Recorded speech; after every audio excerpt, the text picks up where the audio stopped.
Hello, fellow Cloud Rippers. Welcome to the inaugural Cloud Rippers podcast where I, your host, Daniel, will be discussing fantasy football.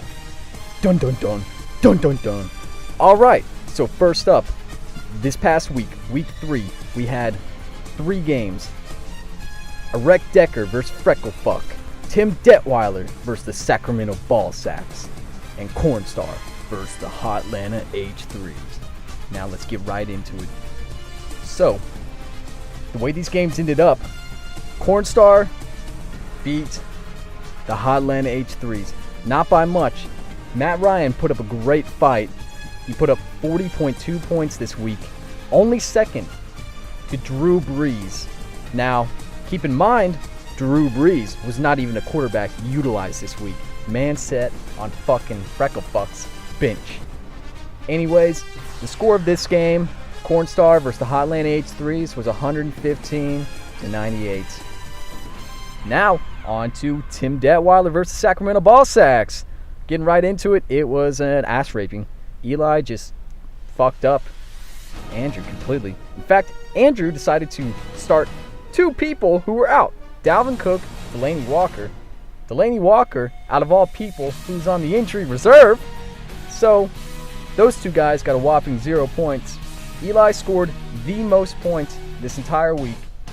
There was no match for him, anybody. Even if Andrew put in 2 players in those guy spots, still probably would not have made up the room, seeing as how I lost by about 45. Now, on to Erect Decker versus Frecklefuck. Now, this game was a pretty big game. I was coming in this game 2-0. Frecklefuck coming in 1-1. I lost 88-109. This was mostly in part because Hopkins and Tyreek Hill could not put up numbers. In fact, not one guy on my roster, other than the quarterback, got any touchdowns whatsoever. In fact, Deshaun Watson, low-key animal, sucked it up first half of his game versus the Giants. Although he got the L with his team, he came through with 25 points. Now, Frecklefuck made some pretty questionable decisions. He started Tom Brady over the Saints quarterback, Drew Brees. Tom Brady scored a whopping 7.5 points in their loss versus the Detroit Lions, whereas Drew Brees scored a whopping 42 points this past week. Man was an animal, tore it up completely. Regardless of the decision, Frecklefuck won. Very big win for him. That puts him at 2-1, second in the Gay division. Now, on to our last segment, the upcoming games for this week. This is going to include the games, the ESPN's predictions for who's going to win, and my predictions, which are probably going to be pretty questionable. First up, I am playing Chris Layton. Me, 2-1, him 0-3. He's projected 95 points. I'm projected 106. I don't want to speak on my game, so let's move on. Sacramento Ball Sacks, 1-2, versus Cornstar, 3-0. Now, Andrew's projected 71 points.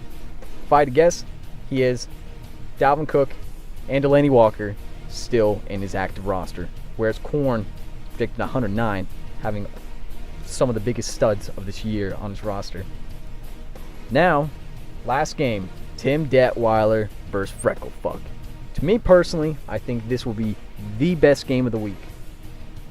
Eli does not have, I'm not able to view his roster right now, but he does not have one player currently in. He's projected 92 points, whereas Day is projected 100. In my personal prediction, I believe, you know what? Fuck that. I'll keep my predictions to myself, tough guy. All right? Anyways, those are the facts. Can't wait for another week. Big week. We got money on the line for this, and I can't wait to see you guys soon.